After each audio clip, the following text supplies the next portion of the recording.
여러분 안녕하십니까? 월성원전 1호기 재가동을 위한 1,310억 원대 보상 합의안에 대해 양남면 주민들이 반대하기로 결론 내렸습니다. 주민 동의 없이는 월성 1호기의 재가동이 사실상 불가능해 후폭풍이 예상됩니다. 김형일 기자가 보도합니다. 월성원전 1호기 재가동을 위한 1,310억 원대의 주민보상 협의가 결국 무산됐습니다. 양남면 발전협의회 대의원 투표 결과 찬반이 31대 39로 나와 반대로 최종 결론이 지어졌습니다. 특히 양남면 22개 마을 가운데 17개 마을에서 반대 여론이 우세했던 것으로 알려졌습니다. 노후 원전인 월성 1호기에 대한 불안감과 함께 보상 금액에 대한 불만도 작용한 것으로 분석됩니다. 결론은 안전성에 대해서 너무 미흡하다. 이렇기 때문에 오늘 결과가 이렇게 나온 걸로. 그래서 앞으로 아마 폐로 쪽으로 더 강하게 진행되지 않을까 하는 이런 생각을 가지고 있습니다.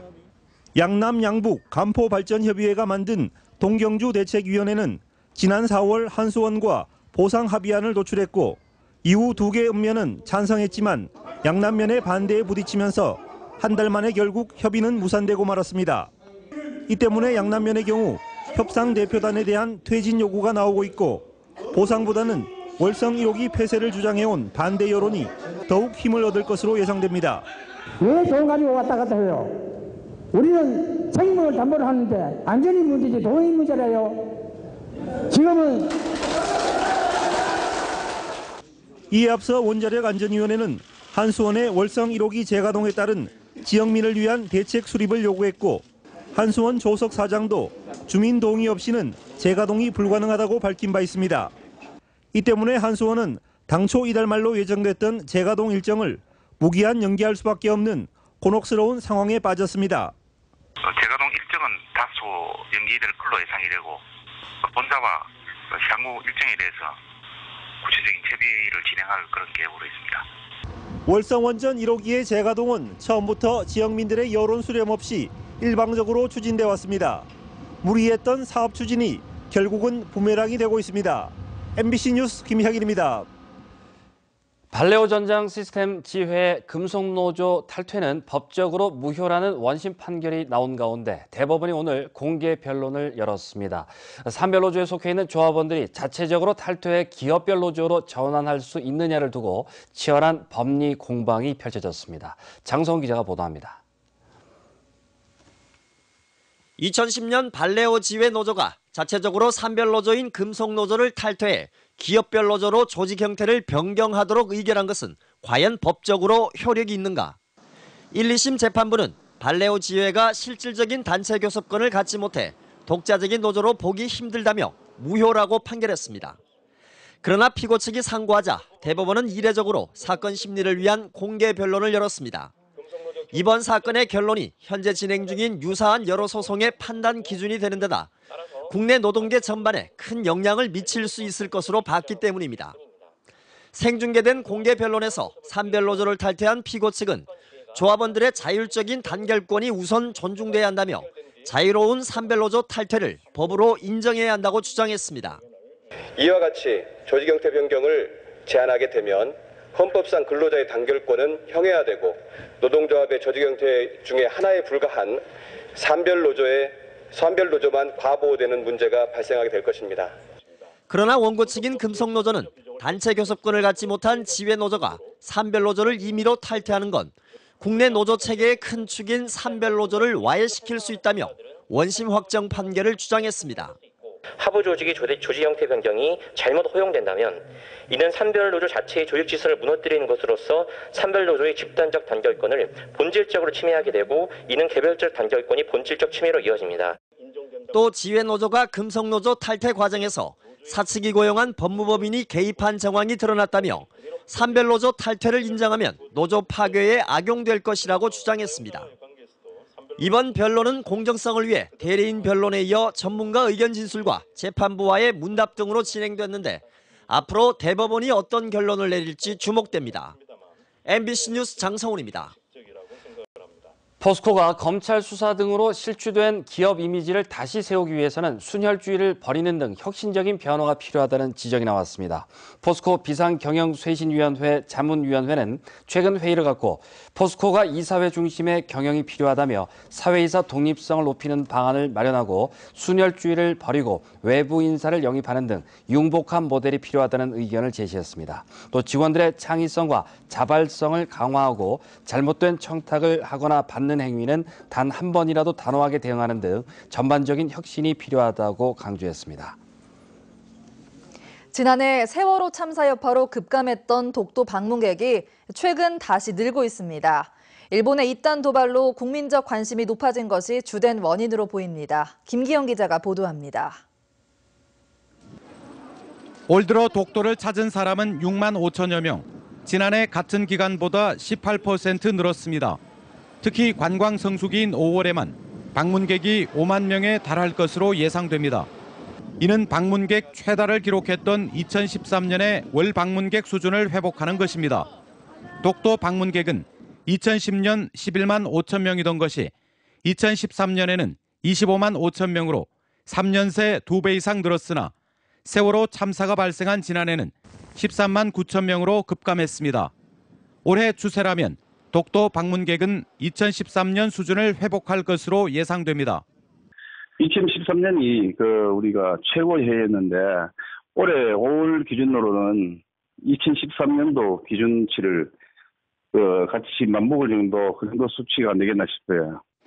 독도 방문객이 늘고 있는 것은 세월호 참사 1년이 지나면서 여객선 여행이 다시 활기를 띠는 데다 올해 일본의 우익 교과서 역사 왜곡 등 이딴 도발로 독도의 국민 관심이 높아졌기 때문으로 분석됩니다. 여기에다 포항 KTX 개통으로 접근성이 향상된 점도 작용한 것으로 보입니다. 울릉군은 대한민국 국민이라면 누구나 독도 땅을 한 번쯤 밟아야 한다는 인식을 확산시키기 위해 지난해 광복절에 선포한 전국민 독도 밟기 운동을 대대적으로 전개해 위축된 방문객을 다시 늘린다는 계획입니다. MBC 뉴스 김기영입니다. 독도의 공시지가가 작년보다 20.68% 올라 전국 평균 상승률 4.63%를 크게 웃돌았습니다. 이는 관광 기반 시설 증설과 정부와 지방자치단체들의 투자가 영향을 미친 것으로 분석됐습니다.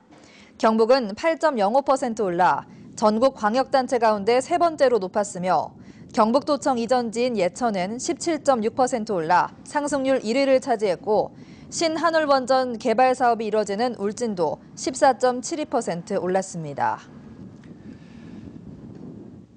경북 장애인 체육대회가 오늘 하루 문경 시민운동장에서 열렸습니다. 폭염주의보가 내려진 가운데 2천여 선수와 보호자들이 구슬땀을 흘렸습니다. 정동원 기자가 보도합니다. 시각장애인들의 100m 달리기에는 보호자가 함께 뜁니다. 그래도 방향을 제대로 잡지 못하는 선수가 있는가 하면 14.5초대에 빠른 기록을 내기도 합니다. 앞이 안 빈다 그게요. 그게 힘들었고 오랜만에 안 붙기가 기분이 좋다고. 기록이나 순위가 큰 의미가 없다 하지만 일단 붙으면 승부욕이 생깁니다. 팔씨름도 예외는 아닙니다. 장애인 역도 경기는 역기를 어깨 위로 들어올리지 않습니다. 역기를 잡고 반동 없이 허리를 세우면 성공입니다. 폭염 속에 오늘 하루 문경에서 열린 경북 장애인 체육대회. 경북 23개 시군에서 2천여 명의 선수, 임원, 보호자가 참가해 12개 종목에서 기량을 겨뤘습니다. 특히 5km를 뛰는 마라톤 대회는 자기 자신과의 싸움이었습니다. 날씨가 더워서 안전체전에 신경을 많이 썼는데 별다른 사고 없이 체전을 마치게 돼서 다행으로 생각합니다. 경기 결과 영덕군이 화합상을, 청송군은 응원상, 의성군 입장상, 개최지인 문경시는 공로상을 받았습니다. 내년 경북 장애인체전은 올해 도민체전이 열린 영주에서 성화를 밝힙니다. MBC 뉴스 정동원입니다. 7년간 끌어온 생활 폐기물을 소각해 에너지화하는 RDF 사업이 본격 추진됩니다. 포항시의회 복지환경위원회는 포항시가 제출한 RDF 동의안을 원안 가결했습니다. 이에 따라 동의안이 내일 본회의에서 가결되면 실시 설계 협약과 사업 시행자 선정 절차에 들어갈 수 있게 됐습니다. RDF 사업에는 모두 1,292억 원이 투입되는데 포스코건설이 30% 미래에셋 자산운용이 70% 출자한 포항 ENE 주식회사가 수익형 민자사업 방식으로 추진하게 됩니다. 포항해양경비안전선은 트롤어선과 오징어 체납기어선을 동원해 불법 공조조업을 한 혐의로 선주 53살 이모 씨 등 66명을 검거했습니다. 이들은 지난해 9월부터 올해 초까지 동해에서 트롤어선 2척과 체납기어선 59척을 동원해 오징어 수백 톤을 불법으로 잡은 뒤 단속을 피하기 위해 수익 배분을 현금으로만 거래한 것으로 드러났습니다. 공조조업은 체납기어선이 집어등을 밝혀 오징어를 모으면 트롤어선이 그물로 싹쓸이하는 불법 어업으로 2년 이하 징역이나 2천만 원 이하의 벌금형에 처해집니다. 울릉군이 전국 기초단체장 공약이행 정보 공개평가에서 경북도 내 군단위 1위, 전국 우수평가를 받았습니다. 한국 매니페스토 실천본부가 2월부터 전국 226개 기초지자체 홈페이지에 게시된 공약실천 계획서를 평가한 결과 울릉군이 도내 군단위에서 유일하게 최고 등급을 받았습니다. 울릉군은 민선 6기 공약실천 계획서에 울릉도 발전 5대 전략 완료, 명품 녹색 관광섬 조성, 신성장 경제 기반 구축 등 7대 분야 45개 과제를 제시했습니다. 장기 산딸기와 영일만 검은 돌장어에 대해 지리적 표시 단체 표장 등록 사업이 추진됩니다. 경북 지식재산센터와 포항시는 포항상공회의소에서 이번 사업의 수행사 선정 운영위원회를 열었습니다. 두 기관은 앞으로 장기 산딸기와 영일만 검은 돌장어 고유의 품질 특성을 정립하고 생산 역사, 설화 등의 문화적 특성을 객관적으로 도출해 특허청에 출원 등록할 예정입니다. 포항시는 6월 호국 보훈의 달을 맞아 선열들의 희생 정신을 기리기 위해 다양한 행사를 하기로 했습니다. 포항시는 오늘 충원탑 전시실 벽면에 군인과 경찰 등 국가유공자 48위의 이름을 새기고 위패를 봉안해 충원탑에 봉안된 호국 영령이 2,431개 위로 늘어났습니다. 포항시는 6월 호국 보훈의 달에는 보훈단체장 간담회와 전쟁 음식 체험 등 다양한 행사를 마련하기로 했습니다. 오늘 경북 동해안 지역은 평년 기온을 조금 웃도는 날씨를 보였는데요. 내일은 기온이 다시 올라 덥겠습니다. 자세한 날씨 김성민 기상캐스터가 전합니다. 네, 오늘은 경주를 제외하고 경북 동해안 지역은 평년 기온을 조금 웃도는 날씨를 보였습니다. 내일은 포항과 경주에서 30도를 웃도는 폭염 더위가 이어질 텐데요. 다만 일교차가 크게 벌어지니까요. 외출하실 때 얇은 가디건 하나 챙기시면 좋겠습니다. 한편 경북 동해안 지역은 짙은 안개 소식이 있겠습니다. 오늘 밤부터 내일 사이 짙은 안개가 끼는 곳이 있겠으니까요. 항해나 조업하시는 분들께서는 각별히 유의하셔야겠습니다. 자세한 내일 날씨 알아보겠습니다. 내일 경북 동해안 지역은 구름 다소 많이 지나겠습니다. 아침 기온 울진 영덕 15도, 포항 17도, 경주 13도로 시작하겠고요. 낮 최고 기온은 울진 23도, 영덕 27도, 포항 31도, 경주 32도까지 오르겠습니다. 울릉도와 독도도 종일 구름 많이 지나겠습니다. 아침 기온 울릉도 독도 16도로 시작하겠고요. 낮 최고 기온은 울릉도 24도, 독도 20도까지 오르겠습니다. 내일 동해 전 해상에서 구름 많이 지나겠습니다. 바다의 물결은 0.5에서 1.5m로 잔잔하겠습니다. 토요일에는 비 소식과 함께 다소 선선한 기온 보이겠습니다. 날씨였습니다. 이상으로 포항 MBC 뉴스데스크를 마치겠습니다. 여러분 고맙습니다.